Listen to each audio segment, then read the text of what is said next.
Welcome to the Leeds Business Insights podcast, featuring expert analysis to help you stand out from the herd.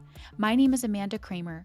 We are so thrilled to have Phil Fernbach here today, an expert on overconfidence and what he calls the knowledge illusion. Phil Fernbach is a professor of marketing in the Leeds School of Business at the University of Colorado Boulder. He is a cognitive scientist who studies how people think, and he applies insights from his research to improve public disclosure and help consumers and managers make better decisions. He is co-author with Steve Sloman of the 2017 book, The Knowledge Illusion: Why We Never Think Alone, which was chosen as an editor's pick by the New York Times. The book explores why we think we know so much more than we do and the profound implications for individuals and society. Today, we are going to be talking about the knowledge illusion. We are living in an age of fake news and science denialism that has polarized discussions around vaccinations, climate change, genetically modified food, on and on. Is the answer that you're right and everyone who doesn't agree with you is stupid? Or is it possible that you're not a molecular biologist and you are oversimplifying highly complex studies in genetic engineering? Today's guest on Leeds Business Insights is Phil Fernbach, here to shed some light on how people overestimate their understanding of the world and the consequences that has for us. Welcome, Phil, and thank you so much for being here. Thanks for having me. It's a pleasure. Great. We're really interested in learning more. So, Phil, your research largely centers around the knowledge illusion. Tell us more about this illusion. The knowledge illusion is a very profound fact about human beings. This was actually a phenomenon that was first studied in the cognitive science world in the 90s by a researcher by the name of Frank Kyle. And in his studies, he brought people into the lab and he asked them about their understanding of sort of common household objects like zippers and toilets and ballpoint pens. The first thing he would do would be he'd ask people how well they understood those objects. Ask yourself, how well do you understand how a toilet works? And his subjects and most people, when we've studied the same things, sort of nod their heads and say, well, yeah, I kind of know how that works. I have a decent understanding of the mechanisms. In the next phase of the study, what he would do is ask people to explain in detail exactly how the object works. And what he found was pretty amazing. He found that people in general know remarkably little about the way that the world works. They reach in inside and try to explain these phenomena, and they realize that they have almost nothing to say, maybe one or two sentences. And yet that feeling that they have at the beginning, that they understand these things in a lot more depth than they do, the disconnect between those two things is what's called in the cognitive science world, the illusion of explanatory depth. It's people's belief that they can explain things in more depth than they can. I got really interested in that phenomenon because me and my co-author, Steve Sloman, we realized that this wasn't really about toilets and ballpoint pens, but was actually about a lot of things. It's a really pervasive phenomenon that we tend to overestimate our understanding of things. And we started studying this in other areas where the implications are really important, like, for instance, people's political beliefs or their beliefs about some of the issues you mentioned before, like science-based issues and so on. Thank you very much for that. Now that you've explained to us what the knowledge illusion is, where did you go from there?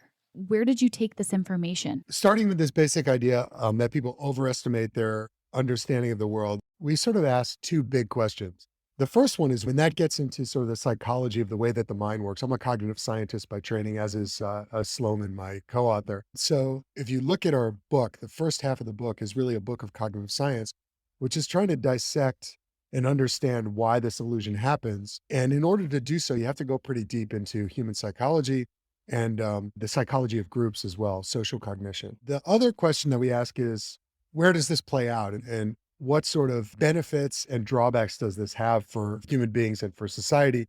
And there we talk about a lot of different areas. I mentioned politics, I mentioned science, but also areas like decision-making and education and conceptions of what it means to be intelligent and how to work together in groups and all this other kind of stuff. So the second half of the book is applying the concepts in the first half of the book to sort of these important issues. And the reason we wrote a whole book about this is because as we started peeling back the layers, we just found that there was a lot to say. Now that we understand more about the illusion, can you tell us more about the root of this illusion, Phil, to ground us as we move forward and eventually think about implications? Yeah, so one of the big ideas that we talk about is this notion of ignorance. So the illusion has two pieces. One is that we don't know very much, which is, kind of interesting in and of itself. And the second is that we think we know more than we do. So the first piece, why are individuals ignorant about the way that the world works? The answer is that human beings as individuals, we just don't have that much capacity to store complex information about the world, to store detailed information about the world. The mind's not really built for that. There's just too much complexity in the world. And as individuals, if we were to try to master all of that complexity, we would just fail. It's impossible. There's a great study that we talk about in the book by a guy named Landauer, psychologist in the 80s, who was trying to estimate the memory capacity of human beings on the same scale as you would measure the memory capacity of a computer. And I won't get into the details of how he did this, but it was pretty clever. And he got to an estimate in a few different ways. And all of the estimates kind of agreed. And the answer was mind blowing. It was 1 gigabyte, which is way less than you would have on a thumb drive that might be in your pocket right now. Human beings just are not built to store a lot of detailed information. We're built for other things. We're really good at sort of common sense, at generalization, at figuring out how to solve problems in new situations. We tend not to store a lot of detailed information because a lot of the times we don't need that detailed information to get by in the world. I might not know how a toilet works, but I know who to call if it breaks. I might not need to know how it works in a lot of detail. So that raises the second question, which is why do we overestimate our understanding? Why do we fail to realize that we don't know as much as we think we do? And that is the answer that we come to in the book is actually pretty deep. And it gets into the subtitle of the book, which is called Why We Never Think Alone. And the concept is that human beings were not built as individuals to store a lot of detailed information. What we're built to do is to collaborate in communities of knowledge, in groups where every individual has sort of a specialized little bit of a knowledge, and we can work together as a community to pursue sort of arbitrarily complex goals. And so you don't need any individual in the group to know everything. What you need is everybody to know their little piece. And then as human beings, we need to have cognitive functions, cognitive capacities to be able to collaborate and work together with other human beings. And that seems to be what human beings are so good at. And where does the illusion come from? The illusion comes from the fact that most of what we know or think we know is actually not in our own heads, but it's in the heads of other people or in the environment or in the internet. And so we often fail to realize, because it's so natural for us to rely on information that exists outside of our own heads, we often fail to realize what's in our heads and what's elsewhere. So if everybody around me is sort of nodding their head and saying, oh yeah, we understand this, we sort of get the feeling that we ourselves understand it as well. And that sort of sense of understanding that comes from the people around having the knowledge that we don't have is where we argue the illusion comes from. And you can see why we had to write a whole book about this, because the story is not so simple. It's actually a pretty nuanced account of the way the mind works and the way knowledge storage works across human beings and so on. But that's the basic idea, is that as individuals, we don't know very much because it's impossible for us to know that much about the world. And we rely on others in our communities for a lot of the knowledge that we rely on. And that gives us sort of the feeling that we ourselves understand when we don't sometimes. That's really interesting, Phil, especially as we think about the implications for group work, which is incredibly important within the business world. Can you tell us more about the implications for groups within a business context? Yeah, absolutely. Some of the deepest implications of these ideas are in terms of the way we should think about how we add value to the world or to a business. And there's a sort of traditional conception of intelligence that we discuss at length in the book. It's this idea called G stands for general intelligence. And that's traditionally been the way that people think about someone's value. Oh, they're smart. And everyone thinks they know what that means. And usually what that entails is being really good at thinking quickly, solving tricky anagrams, retaining a bunch of information, all that kind of stuff that we traditionally you would see on an intelligence test. But what these ideas suggest to me is that maybe it's not so important that someone has a huge amount of mental horsepower, for instance, or that they know or feel like they know tons of information.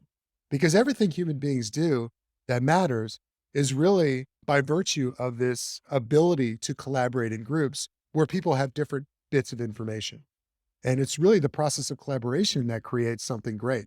And you should really evaluate people's worth, not by smart they are in the traditional sense, but in terms of how much they help a group to succeed. And there's a lot of different ways that people can help a group succeed. And maybe you do want someone on the team who's really has like tons of mental horsepower and can think really quickly and so on. But you need other types of people that contribute in different ways as well. A good team has complementary sets of skills. And the counterpoint to this is that a good leader should be aware that they themselves don't understand everything about a particular problem. All the problems we work on in business nowadays are complex. And we often, I'm sure your listeners have the experience of running into people all the time who feel like they know everything. And in fact, they might feel pressure to pretend like they understand everything in detail. That's why people never ask like obvious questions in a business setting because they think that they should understand everything in detail and know everything. So a good group is going to have a leader who understands his or her own limitations and knows how to put together a team with the complementary skills in a way that functions effectively. Absolutely. That certainly makes sense. And Phil, I'm wondering how this might connect to what you talk about in terms of the overestimation of our abilities sometimes, and memory kind of reinforcing that we're better at something than we are. Could you talk to us more about this memory bias as it relates to overconfidence in investing, some work that you've recently completed? Sure, yeah, I'd be happy to. That's a paper that just came out a month or two ago, and it's in the very important area of investing. And we know from a lot of studies that investors tend to be overconfident. And that's why oftentimes they trade a ton and they make all these, they wheel and deal and make all these moves. And then if you actually look at the data, almost nobody beats just a buy and hold strategy over a long term. So there's much more simple solutions to the investing problem where you can grow your wealth. And people who are overconfident, which is a lot, they tend to overmanage their portfolios and actually do worse than just a simple sort of buy and hold strategy. It's very common. One question that comes to mind is this is an area where people have tons of feedback on their performance. If you make a bad trade, you learn about it. If you make a good trade, you learn about it. You would think over time that people would figure out and become more calibrated in terms of their abilities to beat the market and so on, but they don't. So we asked the question in this work, why is that? Could it have something to do with people's memory of their past performance being biased? And that's exactly what we find, which is that people tend to remember their past performance as being better than it actually was. And that sort of supports this feeling that they're better traders than they are. Thank you. It's so interesting because you've got this memory bias, and then you also have this knowledge illusion, thinking that you know more than you do because those that are around you know information. And then you're in a group setting, and sometimes you're filling in these gaps, either with this information that you think that you have or to present as if you already know. So it's really this conglomeration of a variety of issues around this illusion that we have the knowledge. I think you're right. The reason I got so interested in overconfidence as a phenomenon is because I think it's one of the most, if not the most important psychological biases. And what you find when you dig in is that there's actually several different reasons why people tend to be overconfident. One of those is the knowledge illusion. We tend just not to realize how complex the world is, how much is going on, and we tend to oversimplify. And so that's one path to overconfidence. Another path to overconfidence is the idea of confirmation bias. And I don't know if your listeners are familiar with that term, but confirmation bias is actually not one bias, but it's a set of biases that basically all lead us to process information in a way that makes us confirm what we already believe or what we want to believe. If I think the Broncos are like the best team, people probably don't believe that anymore. But if they did, then you see some sort of ambiguous outcome in a game and you say, see, like that shows that they're the best. And if you were a Patriots fan, you would look at that and say, no, that shows that they're not good. So this is what people do all the time. They engage in confirmation bias. They tend to end up any source, any piece of evidence will lead them to just strengthen what they already believe. That's number two. And then this third one, this memory bias that we seem to be hardwired to have a kind of nostalgia where we remember the good stuff and we forget the bad stuff. And that can also lead to overconfidence. So you put all these things, three things together, and you end up with like a pretty powerful bias where we tend to overestimate our capabilities, tend to overestimate our knowledge. And maybe we'll talk about this in a little bit, but it's sort of a double-edged sword, overconfidence, because there are actually situations where it can be good to be overconfident, but it can also be can lead to huge problems. Overconfidence can kind of decimate individuals. It can decimate society. Look at the financial crisis of 2008, a case where traders were totally overconfident. They felt like they understood these derivatives markets and they really didn't understand at all. And they became so overconfident that nothing could ever go wrong. And look what happens. So that's the downside. But there can be positives too. I mean, there has to be a reason from an evolutionary perspective. There has to be a reason why, despite the dangers, people tend to keep being overconfident. And that's a great point, Phil. Despite the dangers, people are overconfident. And you've alluded to the fact that there are positives to overconfidence. Could you tell us a little bit more about what those positives might be? Sure. So I think of it as two things that you can benefit from by being overconfident. One of them is that you'll try something that's pretty risky, but might have a high payoff. And so entrepreneurs, for instance, are famously overconfident. And if you sat an entrepreneur down and you walked through every reason why their business might fail, maybe they would be deterred and they actually wouldn't start a business because the probability of success is pretty low. Entrepreneurship is really hard. Making a successful business is really difficult. Most new businesses fail. However, you can't succeed unless you try. Some people try and they succeed, and wow, do they do great. And so that's one benefit, is that it'll push you to try something that might actually have a high probability of failure, but a big payoff. The second one is sort of the social benefit. People react to confidence. And when somebody acts confident, other people listen to them and follow them and promote them. And by the way, don't try to enter the same business as them. So there's all these different kinds of sort of social benefits that you can get by being overconfident. Now, of course, that comes with the danger because if you're miscalibrated, you're going to be surprised. A lot of those entrepreneurs who start businesses are surprised when things don't go as well as they assumed, when the world is more complicated than they thought, when something comes up that they didn't think about. And businesses sometimes, and by the way, not just businesses, but governments also sometimes feel the sting of trusting people who are overconfident too much. So just look at Elizabeth Holmes, for instance. She convinced a lot of people to invest in a venture that was doomed to fail. A lot of people got egg on their face. A lot of people lost a lot of money. And it was because she projected so much confidence. For that, at least that was one reason why she was so successful. It's really interesting, Phil. We started to talk more about overconfidence. In you looping back to the kind of these three principles you talked about, the oversimplification, the confirmation bias, and the memory bias. We addressed a couple of these. I'd like to explore the oversimplification a little bit more because I think you recently published some work on oversimplification, specifically as related to categorizing people into distinct groups, even when the data is more continuous. And this really raises challenges for businesses. Could you tell us more about this? This is a paper that was published in the Harvard Business Review a year or two ago with former Leeds professor Bart de Lange, who's actually moved on to teach in Barcelona.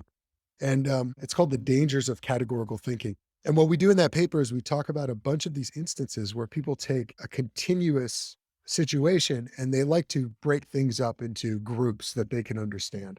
This is what the human mind is really built for.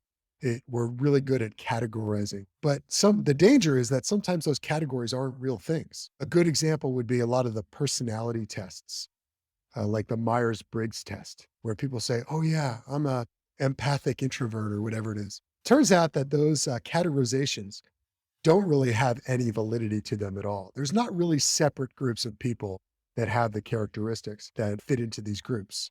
Everybody's different. And really these quantities vary in a continuous way. And yet what we do is we break people into groups and say, you're like this and you're like this. And when we do that, we talk about four dangers in the paper. The first is as amplification means that we think that people who are in separate categories are more different from each other than in fact they are. And a good example would be if you say that someone's a Republican or that someone's a Democrat, the picture that people have in their mind of the prototypical Republican and Democrat is actually a lot more extreme in terms of distance from each other than is true in reality. There is certainly differences. There's real polarization, but the perceived polarization is much bigger. That's amplification. Compression is the second one. Compression is the idea that we think of everybody who we put into a category as being the same or very similar. And that is also not the case. People within a category are very different from each other a lot of the times. The third one is discrimination. Once you put things into groups, now you can treat the groups differently. And the fourth one is what we call fossilization, which is the idea that we get this feeling that the world is a certain way because we think of it in a particular categorical structure. And then we get stale because we can often fail to recognize that the world is changing because we think that things are just the way they are. This often happens with businesses that are in industries that are changing quickly. And you have categorization of, I don't know what it is, but like, these are our target customers. This is what they're like. Or this is the way that you do innovation in this space. This is what the product matrix looks like. And here's where we could add value and so on. When you have radical change in an industry, oftentimes those categorical structures no longer fit and you actually hold yourself back. It's like electric vehicles. A lot of the OEMs, the traditional auto manufacturers, are basically just taking their gas cars and like throwing an electric drivetrain in the front hood, not realizing that way that transport is going to happen in the next 20 years is a lot different. And so maybe they should be thinking about the world a little bit different. But categorical thinking sort of forces us into these patterns that can be hard to break. So, Phil, you just talked to us about the dangers of categorical thinking and the four patterns that emerge in categorical thinking, which is a challenge for businesses. What can businesses do to combat or mitigate categorical thinking and the four patterns therein? Sure. So in the paper, we gave 4 suggestions. The first one is just simply to increase awareness. And so if people are aware of this as being a problem, it naturally will be something that's on people's minds, and that might help. The second one is to develop capabilities to analyze data correctly. So businesses more and more these days are really dependent on their data and their data analytics and their data analysis capabilities. And so if you're doing a segmentation study, for instance, and you're used to the traditional thing of let's put people into groups and then target particular groups and so on. If you go and read the paper, you'll see that there's some problems with that sort of traditional approach because it is a kind of categorical thinking that doesn't always match reality. If you have the appropriate capabilities in-house to actually know how to properly analyze such data in more of a continuous way, that's definitely going to help. The third one is what we call auditing decision criteria. So sometimes in businesses, we engage in kind of a categorical go, no go decision making style where it's really a kind of categorical thinking. If X target is hit, you go down path A. If it's not, go down path B. That's taking a continuous quantity, say like we hit a target or we don't. And the continuous quantity is now dichotomized and turned into a categorical decision. It's not really good to do that because you do not want to make a big business decision on the basis of just by chance falling on one side or the other of some arbitrary criteria. So what you really want to do is find more continuous ways to mitigate the risk. So if you have really strong evidence, then you would want to take a stronger action. And if you have weak evidence, you would want to take a weaker action. So thinking about your decision making in a more of a continuous way is a helpful thing. And the fourth thing to sort of combat this idea of fossilization is to hold kind of brainstorming meetings. We call them defossilization meetings, where you really try to interrogate your deepest, sort of most foundational beliefs about the way that your industry works, about the customer segments in your industry, about the competitive landscape and so on. Really try to interrogate those and ask yourself whether you're falling into this trap of having kind of a fossilized view of the world. So those are the 4 things that we recommend. Great. Thank you. That's incredibly clear and really helpful as we think about it from a business perspective. Looping back to the first point you made there, awareness, and thinking about that from an individual lens, how do we be more self aware? How do we not fall into the trap that is the knowledge illusion? Yeah, that's a great question. And the answer is that it's really hard. I mean, I study this stuff for a living and I still fall for the knowledge illusion all the time. Catch myself all the time going, oh yeah, yeah. And then wait a second. It happens to me all the time. But what I have found is that you can train yourself to be better calibrated just by getting into the habit of asking yourself whether you understand something as deeply as you think you do. There's this concept that I like to talk about called intellectual humility. And intellectual humility, I think of it as being this midpoint between overconfidence and diffidence. Diffidence means being so unsure about anything that you're completely paralyzed and you can't do anything. That's not. Diffidence is actually, if you learn about this knowledge illusion and then you start thinking about how complicated the world is, you can actually pretty quickly get yourself into a pretty diffident place because most of the decisions we have to make, we just do not have enough information. We don't understand them well enough and so on. But oftentimes we do need to make a decision. There's never enough information. And as individuals, we just can't hope to know everything about a particular topic. It's just too complicated. So this midpoint, intellectual humility between diffidence and overconfidence, is what I aspire to a lot of the time. Like I said earlier, it's not always the best. Sometimes it's good to be a little bit overconfident because it gives you a nudge to try something challenging or risky. But in general, calibration is a good thing. Calibrated investors don't end up getting themselves into big trouble. Calibrated politicians do not overpromise and underdeliver, and so on. I do think that it is possible to train yourself to habitually ask yourself the question, do I understand this as well as I think I do? And then if the answer is no, the result is not necessarily to say, okay, I'm not going to take a position on this issue. Okay, is climate change real? Do I understand climate change as well as I thought? Probably not. I mean, it's a pretty complicated topic. Does that mean I should say, okay, throw my hands up in the air and say, maybe it's not real? No. However, what it does say is that maybe you should back off the strength of your position a little bit. Maybe you shouldn't tell your cousin at Thanksgiving dinner that they're a total idiot for believing anything different than what you believe, because it turns out that you probably don't know what you're talking about either. You just happen to be, in this case, on the right side of it. I think that actually promotes more positive discourse. It leads to a lot more positive interactions and so on. So yeah, I definitely think that's a good policy to take on board. You had talked about being in a group and being afraid to ask questions because you want to appear as if you understand what is being talked about. And maybe you think that you do. Is there something that you can do in those situations to calibrate yourself in the moment and decide to ask that question? Yeah, I wrote this article actually a couple years ago, and it's called We Should Be Asking More Stupid Questions. The truth is that a lot of the times, a lot of people in the room, if you don't understand something, it's not making sense to you. A lot of the people in the room feel the same way, but nobody asks the question because they don't want to look like they don't know what they're talking about.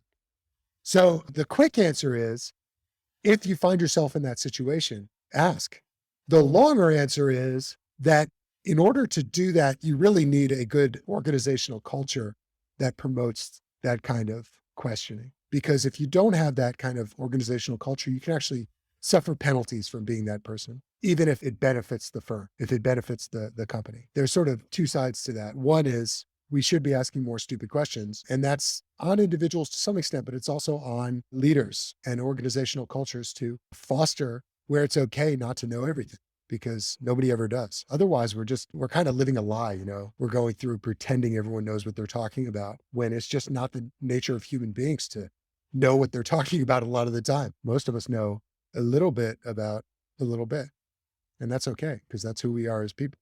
And in your research, did you learn anything about what businesses can do to create an environment where, employees feel comfortable speaking up and asking these stupid questions, as you've called it through your research? I think the evidence has been accruing for a while that organizational cultures that are not so hierarchical and are focused on leaders who try to build teams that are greater than the sum of their parts, and leaders who give people some autonomy to really succeed and all that kind of stuff, and leaders who are aware of their own limitations. Those types of cultures in the end up leading to better outcomes, both for the employees and for the business.